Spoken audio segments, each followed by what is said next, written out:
One question I was going to ask was about data, and you talked about this, the supply chain and the companies require data. You're selling data to them.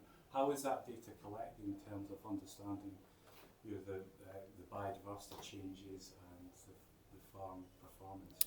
So some of it is fairly standard metrics, things like soil organic matter from soil sampling, water infiltration rate tests, which are, quite boring, but you just go and take a measured amount of water and time how long it takes to vanish. The biodiversity metrics are actually helped with people like FWAG. So we get ecologists who come and tell me what I can see. I got told off by an ecologist the other day in our own team at Savills because I proudly sent him a picture of a bird I'd seen and I told him it was a reed warbler, and he pointed out in public it was a stone chat and I was an idiot. It's a little brown job and it was a slightly blurry picture, and if I'm honest, I put it through ChatGPT and ChatGPT told me it was a reed warbler and I was really proud. So some is specialist. RSPB come and do free bird surveys. So twice a year, we get our RSPB man comes and sits and listens and watches and tells us what he finds. Some of it is anecdotal recording, things that I find. So it's some of it, the data is collected in-house, if you like. But other more specialist data sets are collected through contractors or through free advice. The key bits of input data and stuff are all done through our recording software. So that can work out carbon footprinting of amount of fertilizer we've applied. Right. Well, what's the carbon footprint of a ton of nitram? Omnia then works out how much you've applied. Then per hectare Omnia will give us a readout of kilos of carbon released or produced through growing that crop. So that will be all fuel operations because everything's recorded. So all mechanical operations, data linked via John Deere link. So everything, it's not guesstimated fuel. It's how much has that tractor used in that field doing that operation immediately gets uploaded. So it's all live as well. So we don't forget. Omnia as a data recording system for us then allows us the output. Thanks. That was great. Really, really good. I enjoyed that. It's quite inspiring. There's so much to go on, and it's just fantastic to see. So really well done. It was really, really top stuff. From a kind of small farmer in East Lothian, would use the excuse that we don't have the scale, we don't have the equipment, we don't have the fact that the kind of tech at the moment, or if ever. Where would you recommend we start, or where would you suggest is the important parts if you were a smaller kind of operation getting started? This is the irony, because quite often what I normally get is, before I do this, is Redan doesn't work at scale. It's fine for smaller people who can have more direct control over everything because they're not worried about, I'm too big and cumbersome as a farming operation. We farm across different counties. I can't do all this stuff. It's actually, this is the bit that works. If we weren't this scale, I'd want to do this, but I'd want to do it in a more European way. Don't just let me finish before everyone gets worried. Work collaboratively with neighbours. I know that my neighbour out of shot on that valley, basically either side of a valley is we're on the left, my neighbour's just up on the right. Our grain stores look at each other. Our 3 combines look at his 1 all winter, and then we spend all summer dancing around each other. Realistically, we should all just use the same 4 combines, but we won't because we're all too panicked about being independent.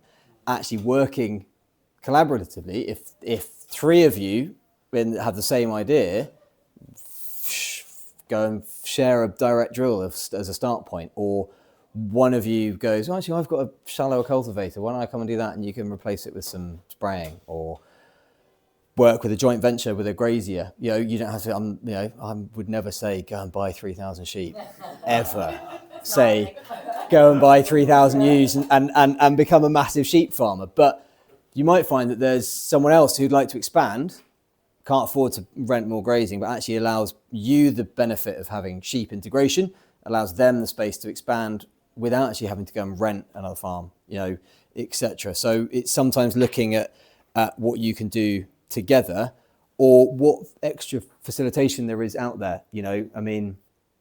There are plenty of things going on, and you don't have to do everything at once. Like I said, like this, our system is 15 years in the making, and it's what works for us in our little niche of where we are in the world, what soil type we've got, what access to markets we've got, the fact that we always had shed loads of livestock, you know, our skill set internally. Like, I'm really lucky we've got a really proactive, positive bunch of people who work with us who come up with new ideas and push me to change things. I mean, I'm now the one being pushed to like, oh, can we try this?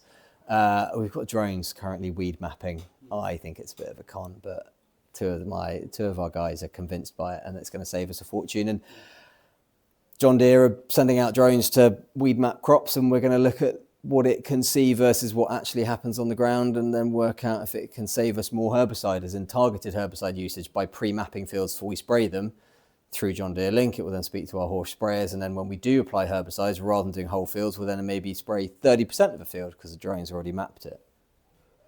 That I'm not convinced by, but we'll get there. I will, if they can convince me financially, I'll get there. I'm interested in the satellite mapping. Yes. And the fact that you get images every fortnight. Yes. I'd like to know more about that. So that is through Agri's NDVI scanning data. So they have two levels of their system. You can have the cheaper version, which can only take a picture on a clear day from a satellite, or you can pay for the more expensive one that has a satellite that can see through cloud cover. Because the problem is, relying on a pass every fortnight and it being a clear day, so that's through Agri. So it's done on light reflectivity. So basically it takes a picture and looks at how light reflects off plants. Bare soil or soil reflects light. Plants obviously take it in, photosynthesize with it. So the more biomass and green area and crop cover you have, the more light gets captured and therefore doesn't reflect back, and therefore it reads that as crop cover. It can't differentiate between that crop cover being black grass, wild oats or wheat, but it will tell you you've got green biomass there. And it will do it on a whole farm approach rather than having to use something like an N sensor or whatever that just looks at two bands either side of a tractor, or doing it, walking out and trying to think you're taking an average green area index on your phone. And because I've done that many times with a set square. Are there others apart from Agri doing it? There are others apart from Agri. We happen to use Agri. There are plenty of others out there who do it. Yeah. That lovely Excel table that you've shown with the green and the reds. This is not the first year you've been doing this. Yeah. I'm guessing your client have seen this. Mm-hmm. And he still hasn't changed anything? He sees it as a risk. So this is the problem he sees, because he's now realised he's 10 years behind us. How long have you been working with this guy? We've contract farmed for him for nearly 40 years. Okay, so you've seen what you've been up to for quite a while. Yeah, And but he still hasn't tweaked anything? because we're now at the stage of, and this is a problem we come up against. So it's taken us 15 years to quietly change our process. And we've done that over 15 years. When we started with the safety net of BPS to still, when we got an experiment wrong, which we did many times, BPS still caught us. And we're now in a stage where our system happens to fit the current government system of subsidies, and we're more resilient, we're more financially viable. We can take perceived risks when it comes to changing things because we know we're still doing all right in the rest of it. Unfortunately, my client is now in the stage of he's waited for too long and he now can't see a way, because if you start today, it's not a perfect upward trajectory of you will be better financially every year. To change a system and to change it quickly, as in if you want to change more than one metric at a time, we learnt by changing one thing at a time and then work it, because obviously if you change more than one thing, you don't know, and it goes wrong. Was it the combination of two things? Was it one out of the three things you changed, etc.? For him, we could change the system. We could change it really quickly because we know what would work. However, that shock from going from a conventional system straight to ours in 1 year would mean his yields would fall off a cliff and take 5 years to get back. He can't afford to do that in the current financial climate.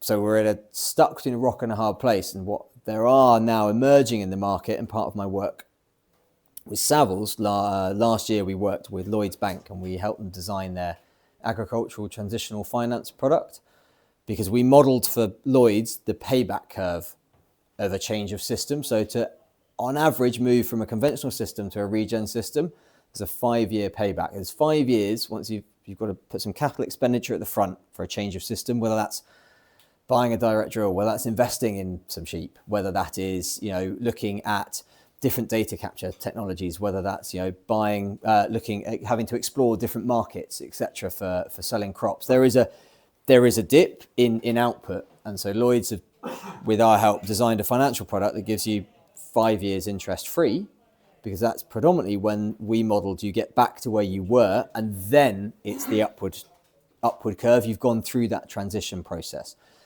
And obviously the transition change is a risk. And I mean, I feel I say this every year, and I feel I'm turning into my dad by saying this every year. Next year will be better, we all hope, but this year turns out to be really crap when it comes to being a farmer. So funding that transition to a regen system is, from what you've said, it sounds like it's being funded mainly through private finance. To what extent does public finance cover that? So our system, or in general? Your system. So yeah. Is it likely to Yes, I mean you're going to catch up with us and overtake us. We'll never have SFI though. No, but you We'll have BPS, so you'll never be paid what you're being paid for some of your SFI. That's never happening in Scotland, unfortunately. So Yeah. we can't say that. Well, No, but you do, but but so you won't get the same, i.e. you won't get paid for the direct outputs that we get, like the list of actions that we can get. But what you do get is a BPS, which allows you to potentially be able to look at doing some of those, because it's effectively the same funding in a different pot as you look at it. And then schemes like this are starting to look at how we can build things like landscape recovery. The Even Load project, which is a big, one of DEFRA's big new showcases. Second landscape recovery project signed off by DEFRA. It's 100 million spend by DEFRA over the next 40 years to a cluster group of farmers within a valley. So based around one water catchment valley.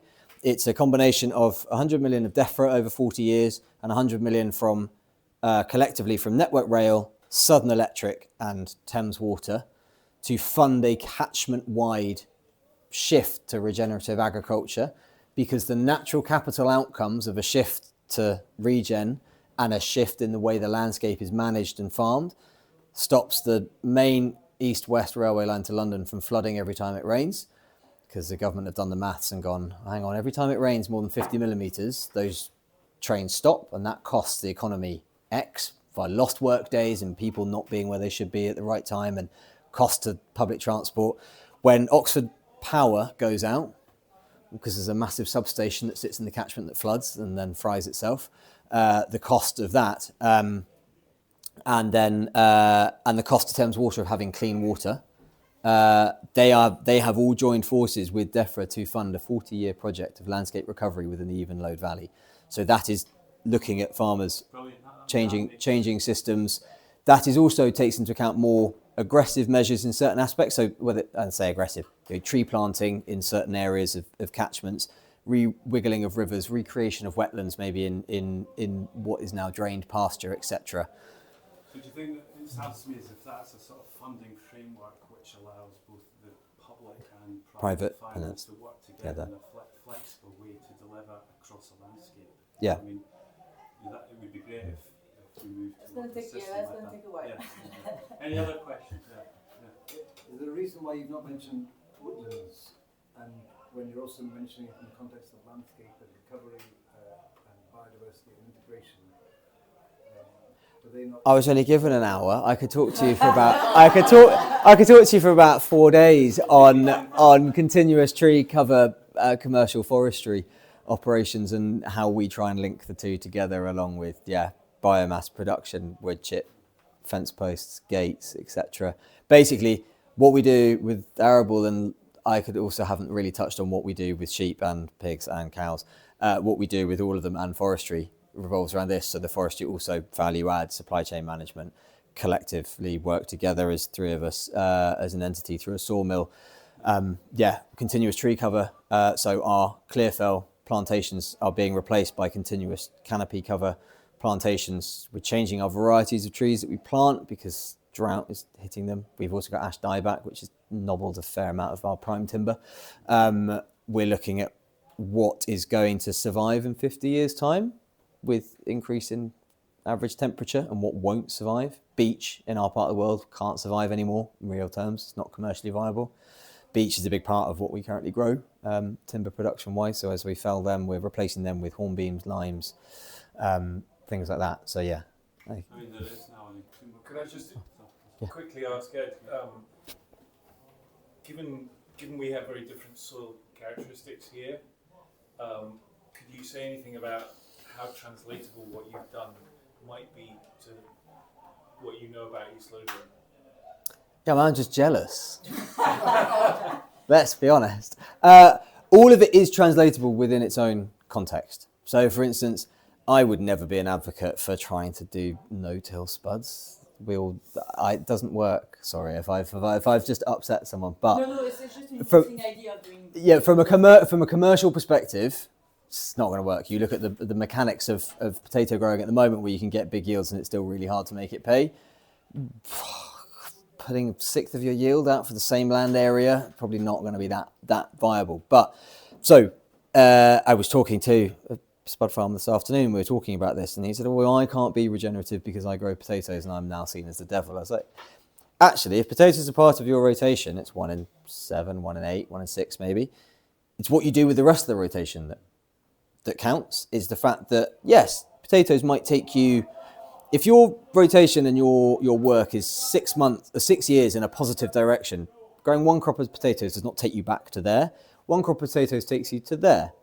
And you do another 6 years of improvement. So all of the context-specific stuff, the application of cover crops, livestock, etc., is applicable across all soil types, but it's working out what does work for you, what you have access to, where your starting point is. If your soil's actually in pretty good condition, you can integrate certain things quicker. If actually you realise that you go, I can never put sheep on a crop of wheat, because if I walked across a crop of wheat in February, I'd sink that far because I've got no soil structure. My soils are waterlogged. Well, then you need to fix that problem first before you move to the next.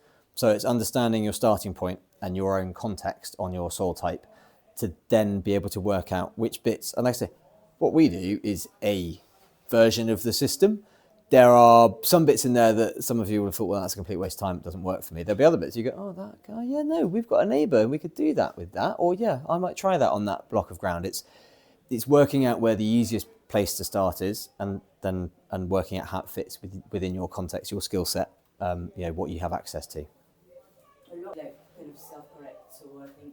Yeah. But it's then also that bit of looking at that collaborative approach. If actually 5 of you go, oh yeah, we could, if we all joined together, we'd have enough.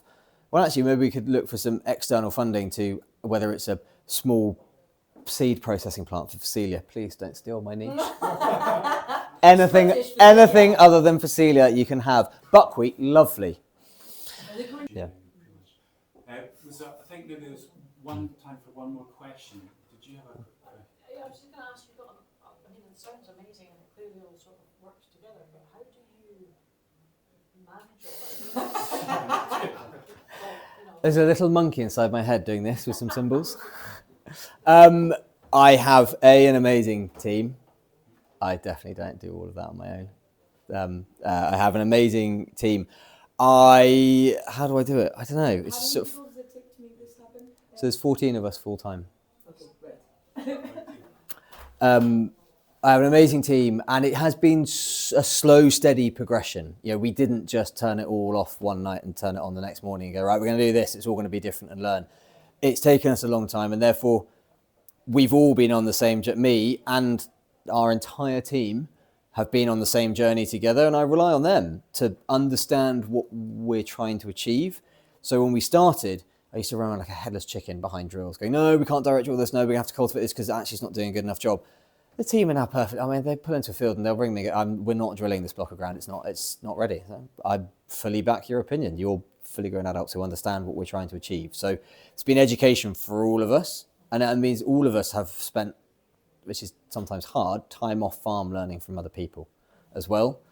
That this isn't all just my weird idea. This is me. I didn't think up all this on my own. As I pointed out, sheep grazing cereal crops, absolutely nothing new. Anyone who says it is lying.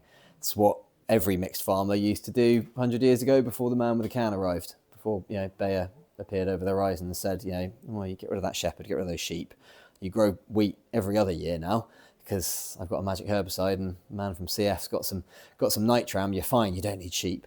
A camera guided into row hoeing. I've replaced my dad as a small boy sitting on a steerage hoe, staring between his feet, getting distracted by something and getting a sore back, with a 3D camera that works as well at 6 a.m. as it does at 6 p.m. It's been a journey for all of us, and it does take a lot more management in certain aspects, but we make more out of it, and I am also sad and enjoy it. Bringing all that knowledge